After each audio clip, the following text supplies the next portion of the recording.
Bem, pessoal? Olá, tudo bem? Dando início a mais uma aula, como vocês sabem, eu sempre gosto de trazer as respostas das aulas anteriores, certo? Então, eu acredito que ficou algumas dúvidas com respeito ao cálculo, né, do fator de redução. E, apesar de que foi bem intuitiva a aula, foi bem direcionado, mas eu acredito que realmente de alguma maneira ficou alguma dúvida. Isso é normal, não se preocupe. É muita informação ao mesmo tempo, a gente realmente acaba aqui associando, mas de uma maneira progressiva. Então eu já trouxe aqui as respostas para vocês, vou explicar bem rapidinho, por causa do tempo, e acredito que com a explicação vocês vão tentar assimilar bem melhor. Na aula do cálculo do fator de redução, como encontrar o cabo ideal, eu lancei a seguinte pergunta, né? Calcule a secção do cabo corretamente de acordo com as situações a seguir. E eu dei aí a situação do fator, né, de redução, que seria através de ou de temperatura ou através do agrupamento dos cabos, por exemplo. Então, no item A, por exemplo, eu coloquei lá que existe um equipamento, certo? Que ele estaria em uma tubulação com um agrupamento de 6 cabos juntos. Então, vocês sabem que conforme for a quantidade de agrupamento dos cabos, o rendimento desse cabo vai diminuir. Então, e aí eu perguntei, né, qual será o cabo ideal depois do fator de redução? Então, primeiro a gente pega os 30 amperes, certo? É bem fácil. Vou dividir pelo fator de redução. Na aula eu falei sobre esses fatores, né, que é a tabela 40, temperatura, e a tabela 45, que é o fator de agrupamento.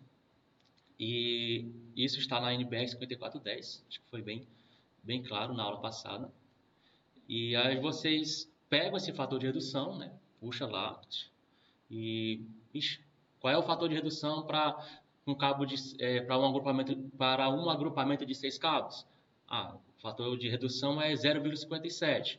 Então, é só vocês pegar o 30 amperes, dividir por 0,57 e aí no meu resultado aqui, ó, deu 52,63 amperes.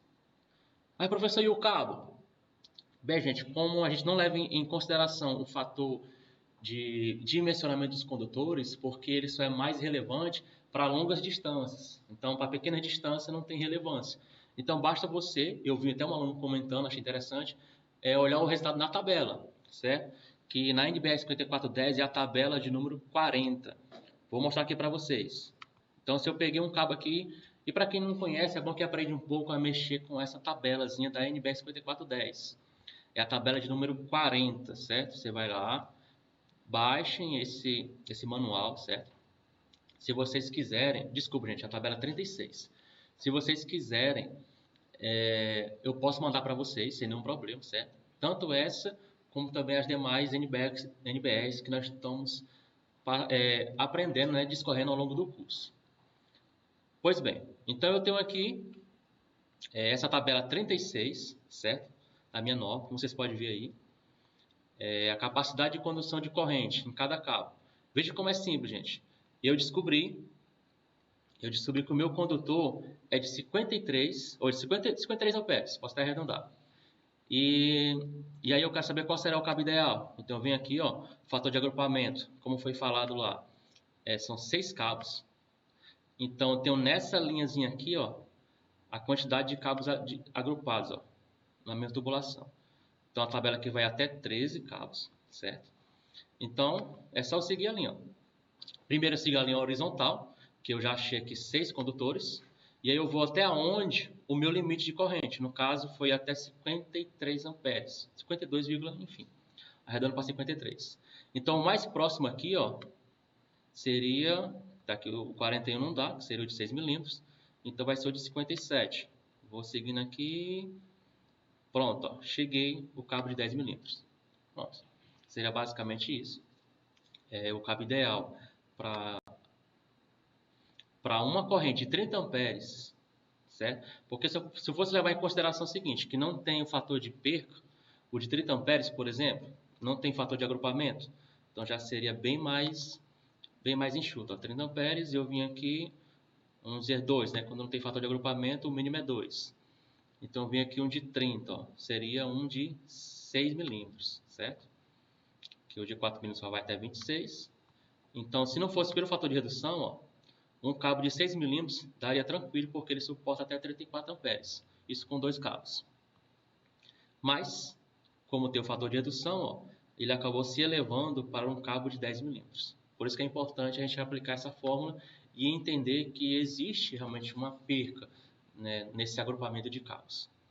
Então está aqui a tabela. A NBR 5410 ela facilita muito a nossa vida. Estude essa norma. Depois eu vou ver aqui com a direção para a gente trazer uma aula só sobre os principais itens desta norma, certo? Apesar de não ter na apostila, mas a gente pode falar um pouco em uma aula posterior. Então ficou fácil? Então fez as respostas, veio aqui descobrir que um cabo seria ideal de 10 milímetros. Mesma coisa, o item B. O item B eu só dimensionei a parte da temperatura. Então, como eu só dimensionei a parte da temperatura, então um cabo de 25 amperes seria um cabo ideal de 32 amperes, arredondando aqui esse resultado. É só você pegar a corrente e dividir pelo fator de redução. No caso aqui era o fator temperatura. Então, para quem não sabia qual era o fator de redução, cuja temperatura é 45 graus, por exemplo, tem que ir lá na tabela. Como vocês estão em casa, fica fácil de vocês fazerem essas buscas, essas pesquisas. É bom para vocês, para consolidar mais o conhecimento. Como foi falado isso na aula, eu até mostrei uma tabelazinha já bem chutinha, mas fica muito bom realmente vocês buscarem lá esse fator de redução na própria NBR 5410, porque fica mais rígido, né, o conhecimento na memória de vocês. Enraizado, aliás. Bem, então, num equipamento em que tem uma corrente nominal de 25 amperes, mas a temperatura ambiente, no caso aqui, como ela foi embutida na parede, então o fator de redução é 1. Lembrando que quando o fator ambiente, certo? A temperatura for no solo, é outro. Vocês se lembram da aula, né? Pois bem, então aqui a temperatura, como é na parede, a temperatura ambiente, então o fator de redução de 45 graus é 0,79. Então, só dividir 25, como vocês podem ver aqui, ó, 25 dividido por 0,79, deu resultado de 31,64 amperes. O cabo recomendável é 16 milímetros. Lembrando, fui lá no fator agrupamento, certo? Que é 32 amperes, arredondando. Vi aqui, ó, descobri que o cabo ideal seria um cabo de 6 milímetros. Então, show de bola. Eu vou tentar passar um exercício para vocês, intensificando mais essa parte. Também vou colocar também em condições mais extremas, que seria distância e tudo mais. Eu percebi que tem alunos que sentiu falta dessa parte do distância, né? De fazer também a fórmula, como vocês aprenderam lá, a fórmula de dimensionamento dos condutores, isso para determinadas distâncias. E eu acabei que não juntando isso para tentar não, de certa forma, acumular de vocês tanta informação. Fui dando passo a passo, dei uma situação a respeito do cálculo da secção dos condutores e depois um outro fator, que é o fator de redução, certo? Para vocês ficarem simulando passo a passo e ao pouquinho ficar realmente melhorando o conhecimento. Deixa eu ver mais aqui, então o item C, certo? O item C também, no item C já foi 2 situações, como vocês podem ver. Quando se trata de 2 situações, então como é que a gente faz? A gente primeiro, ó, a gente vai multiplicar os 2 fatores de redução. No caso, temperatura ambiente, 45 graus, 0,71, certo? Por que aqui é 71, certo? E 45 graus. E aqui mesmo 45 graus é 0,79. Talvez vocês ficaram, não sei se vocês conseguiram acertar essa. Mas aqui é diferente porque a pergunta aqui, ó, é o seguinte, ou a situação. Está dizendo que a situação é uma instalação que será subterrânea. Então, quando ela é subterrânea, o fator de redução é outro. Tem que lembrar disso também. Por isso que aqui no item B é 0,79, porque não é no solo. E aqui no item C, a instalação é também 45 graus Celsius, porém o fator de redução é ainda menor por ser no solo. Tá bom? Então lembre-se de que quando o fator de redução for no solo, é diferente quando for o fator de redução que não seja no solo, né? Seja na parede, no teto, enfim. Pois bem, então aqui eu apliquei 0,71, certo? Vezes 0,60, que seria a soma, o fator de redução, que seria com 5 cabos agrupados. Por isso que, primeiramente, a gente multiplica. Quando se vai aplicar o fator de redução, antes de se dividir, eu só multiplico os dois fatores de redução com o resultado 0,71 vezes 0,60 deu 0,42, 0,426. E aí agora só peguei, dividi os 25 por 0,46, deu 58,68. E aí, acertaram essa também? Muito bem, parabéns para quem acertou. Então agora nós temos aqui o cabo recomendável é de 25 milímetros, porque se eu for aqui na minha tabela, agrupamento 5, certo? 5, tá aqui.